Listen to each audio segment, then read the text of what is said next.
Some exciting things happening in and around Italy always. And of course, we have on the ground with us Teresa Tomeo. It's time for a little shot of vitamin T. Good morning, Teresa. Hey, Teresa. How are you guys? Doing here in good. Central Italy and listening to the announcement of the feast days. You know, Carlo's feast day will be very close to the feast day of Saint Francis of Assisi, which I think is very fitting because he's buried in the same town. So that's very cool. Yeah, love it. Love it. And I know you're there in Italy. You got to experience all of that excitement all over the country, I'm sure. But tell us about your experience as this all took place just Well, a Deacon Tom couple and days ago. I stayed in Assisi. We were not staying in Assisi. We live near Assisi, so we kind of hung around this area, the central part of the country, because we wanted to see what the crowds are like in Assisi and at his tomb. And there were also two new statues that were unveiled. One on Friday night, as a matter of fact, and the other last month of Carlo Acutis, that were both done by the Canadian artist Timothy Schmaltz, whom I interviewed last week. And so we went over the weekend. I did some videos, interviewed some pilgrims, found some EWTN listeners. So it was great. But the excitement it's ongoing. You can feel it. It just feels so. It's a very, very nice time. Always this time of year in Italy, but now that we have this new young saint who's buried in Assisi, and of course one in Torino, great times in the church, just great times in the church. And Teresa, I want to talk about your unique position. You are in Italy. You and Deacon Dom live there for part of the year. You've become members of the family there, as it were. So you have all of these special opportunities for folks who come over there for pilgrimage. Of course, we've talked about your website, teresatomeo.com, but in particular, travelitalyexpert.com is what I want to talk about today, and some of the unique experiences you bring to people as they come and visit you there.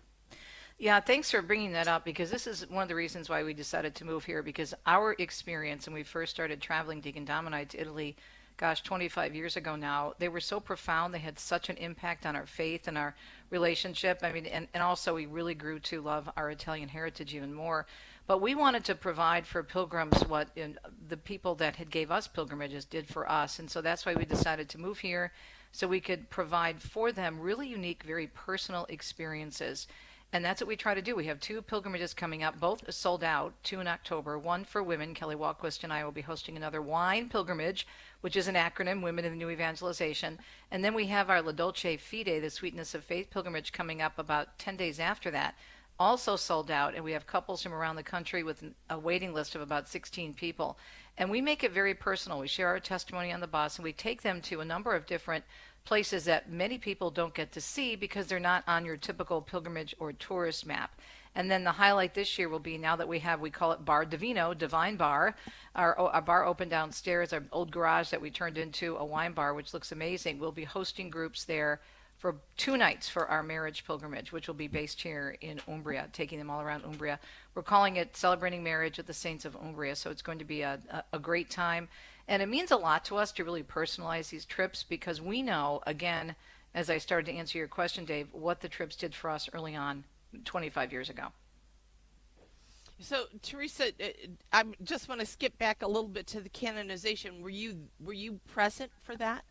No, I was here in Italy, but I was not in Rome. I watched from afar and watched from the area of central Italy. There were two things that were going on, Pat. Number one, they had a train strike in Italy, so I couldn't get down. If I had to go, I'd have to go on Saturday night. So we were looking at this, and it was like they shut down Thursday and Friday. I believe they reopened on Saturday, but we weren't even sure at the time. And then, of course, you have delays and whatnot. So we decided to watch it from up here 2 hours north of Rome. But, of course, we followed all the great EWTN coverage and then spent time talking to people in Assisi as they were on their way down to the I missed a lot of it. I was out of town. So was there did you do any work as far as EWTN? Were you doing interviews in Assisi that went on to EWTN? I actually did interviews with Newsmax, several interviews over the weekend, also with Spectrum, and then I did record some interviews with pilgrims that I will air, and then I did some videos that I posted. So EWTN had their Rome crew there, and there were two people that they had live on set on Sunday, but I was doing work from here. I've been in touch with the network since then, and we're doing some follow-up stories, so I expect to have some reports that I'll be filing in the next few days. I know they love having you on the ground there. Yeah, it's really fun, and it's a very unique perspective, and getting to know the people and the lifestyle and how important, Dave, the saints are, and the fact that we can really embed ourselves in the culture. We really feel like we're a part of it. And even our little town, which is about 35 minutes south of Assisi, is very faithful. They have a beautiful little church, San Silvestro, and we were just at Mass on Sunday. And then Saturday night, they had a little party out in the parking lot, and we were there and had a little vino and our torta al testo, our little sandwiches, and sat and talked best we could in a little bit of Italian, a little bit of English, and thank God for Google Translate. But yeah, to be here and to get the perspective of the people, even during the homily at the Mass this weekend in our little parish, the deacon brought up the two saints, blessed. Now I keep saying blessed, but now Saint Pier Giorgio Frassati and Saint Carlo Acutis. Yeah. Now, was there more people in Assisi than usual? Yes, Assisi has been very busy. As a matter of fact, we went back last night. We have friends of ours from California who retired and live in Assisi full time. They sold everything. And when they retired, they said, we don't want to go to Phoenix. We don't want to go to Florida. We love Italy. We're Catholic. Let's go to Assisi. So they literally sold everything and moved there. And they live above the Cathedral of San Rufino. And there's a relic of Carlo Acutis there. Part of his heart is there. And that's also the church where both Claire and Francis were baptized, so it's a very important spot. But we had dinner with them last night, and the crowds were just starting to leave. The cool thing about Assisi is that during the day, it's extremely busy, as it was all weekend long, and it's going to continue because you're looking at October, and as we mentioned earlier, have St. Francis's feast day coming up on the 4th, and so it starts to really build this time of year, especially in central Italy. But it starts to slow down at the end of the day, like about 6 o'clock, but the churches are still open. So if you could hang around or even stay overnight, which I always recommend, you get such a different perspective because the whole place changes and it's much more peaceful at night. I want to change gears for just a second, Teresa, because there's some things happening here in the United States, particularly yesterday as the gathering of the Religious Liberty Commission took place. Right. President Trump came out with some very strong initiatives about prayer, also the protection of prayer in schools. This is something that you both in the secular media and in the Catholic media have been fighting for so long. Just kind of wanted to get your perspective on what happened yesterday and the importance of it.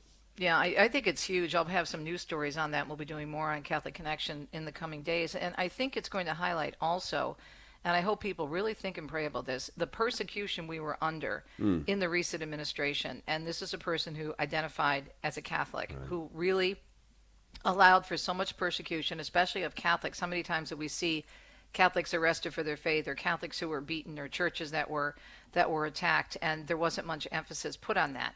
This is all changing now, and not to get too political, but still, I think we have to look at the reality of the situation, this administration versus the others in the past, and what this means for us in terms of freedom. But I don't think we can rest on any type of laurels, even if we have people in office that are for us now, because what we have to do, in addition to making, obviously, prayer available and not persecute people for their faith, we have to continue, and this is why what we do in Catholic Radio is so important. We have to change hearts, because at the end of the day, you can change as many laws as you want, but if you don't change a person's heart toward Christ, and those laws could then be turned around and changed again with another politician. So I think our mission is even more important now, especially with the opportunities we have currently in this country. Amen. You know? And if you begin to forget where we might be otherwise, just go to Quebec. Quebec is considering banning public prayer, period. I mean, that's where we were heading, UK, for sure. where that comedian was arrested, right? Because he posted something about the transgender community online. I mean, you talk about free speech being silenced. I mean, this is happening all over the world. What's interesting here in Italy, you have Giorgia Meloni, who's very strong faith-wise, and she has been uncontested, unchallenged. There's only like 4, Italy is always up in upheaval with their politicians, but she hasn't been. She's been very strong and very solid. So things are going really well here in the boot, and I'm liking it. Yeah. I like it. Very good. That's a little shot of vitamin T. That was a big shot of vitamin T today. Yeah. Thank you, Thanks, Teresa. guys. God bless you. Thanks, Teresa. Have a great week.